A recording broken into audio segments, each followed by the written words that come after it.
জান্নাতেরি ভেলকুনিতে জায়গা দিও প্রভু। আমি আদম ভীষণ পাপী, ভিক্ষা চাইছি তবু।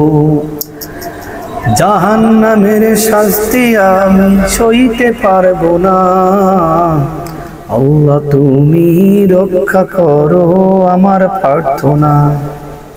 জীবন খাতায় জানি আমার গুনাহ আছে যত, করলে হিসাব রক্ষা নাহি, তাই তো মাথা নত।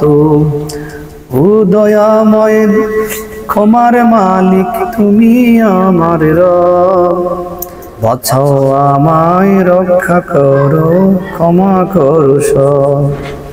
জান্নাতেরি বেলকুনিতে জায়গা দিও প্রভু। আমি আদম ভীষণ পাপী, ভিক্ষা চাইছি তবু।